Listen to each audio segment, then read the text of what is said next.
Hi, this is Chris. Welcome back to another CreateQuest video, and I want to talk to you about a meeting that we have every week called the Optimize for Creators meeting. A bunch of artists get together and we talk about wisdom from optimize.me and motivate ourselves and others and really just share the wisdom, right? During one of these meetings, another artist shared some amazing wisdom about having the respect for art heroes and not comparing yourself to them. And today I think it's super important, especially with how ubiquitous technology is. I mean, for the most part, technology is important, but when you're scrolling through Instagram and Facebook and you see all these amazing artists and you're constantly comparing yourself to them, it could be really debilitating to your creative practice.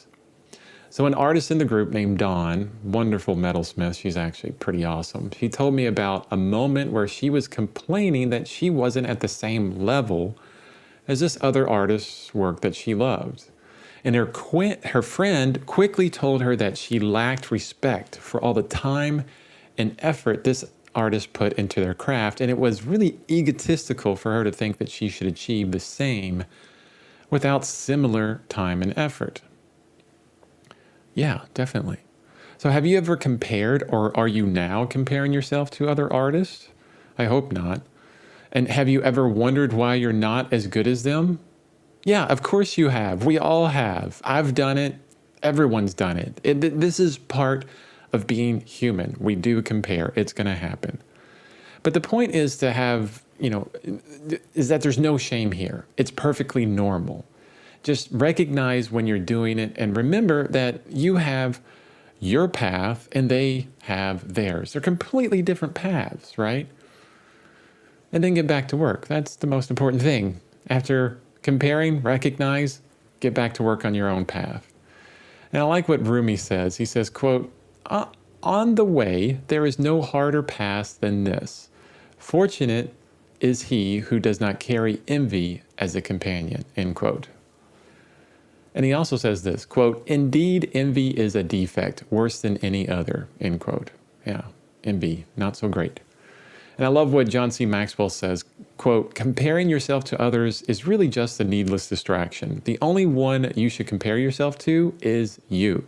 Your mission is to become better today than you were yesterday," end quote. That's your mission.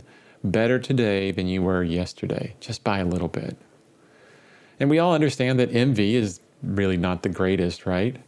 But many of us still say, I should be as good at this person, should be as good as this person. And I feel that this is even more detrimental than envy, the should word.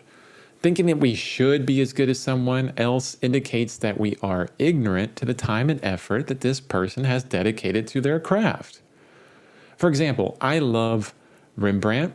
I love Andrew Wyeth. I love Van Gogh. I love so many other artists. I have a ton of art heroes, but I've really stopped thinking that I should be as good as them, because literally I've done the research on their history of these artists, and I know how much time, effort, blood, sweat, and tears they've put into their craft. And I also know how much time and effort I've put into my craft, right? Now, one day, once I've reached a point when the two match, their effort and my effort matches, maybe then I can complain. Or even better, I'll look for what's not working and save time by not complaining at all. Now, I think a lot of our incorrect comparison with other creators stems from our preoccupation with the word talent. Oh, and my cat wants down. Talent. Thank you, Kitty, for the distraction. Talent is great, but it can only get you so far, right?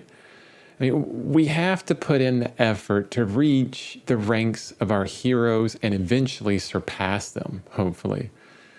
Anders Ericsson, in his groundbreaking research, has really proven that talent is overrated. See his book called Peak, The Science of Success, I believe the subtitle is, more on that. Wonderful book, absolutely awesome. Or Jeff Colvin's book, Talent is Overrated, to get right to the point. That's a wonderful book too. But I love what Robert Greene says in his book, Mastery. He says, quote, "In our culture, we tend to denigrate practice. We want to imagine that great feats occur naturally, that they are the sign of someone's genius or superior talent. Getting to a high level of achievement through practice seems so banal, so uninspiring. Besides, we don't really want to think about the 10,000 to 20,000 hours that go into such mastery. These values of ours are oddly counterproductive. They cloak from us the fact that almost everyone can reach such heights through tenacious effort, something that should encourage us all. It is time to reverse this prejudice against conscious effort and to see the powers we gain through practice and discipline as eminently inspiring and even more miraculous," end quote. So to sum up on this video, stop comparing, stop wishing, celebrate and respect the art heroes, the creators that you love, and then get back to work on those micro wins, making progress every single day because you have what it takes to get there.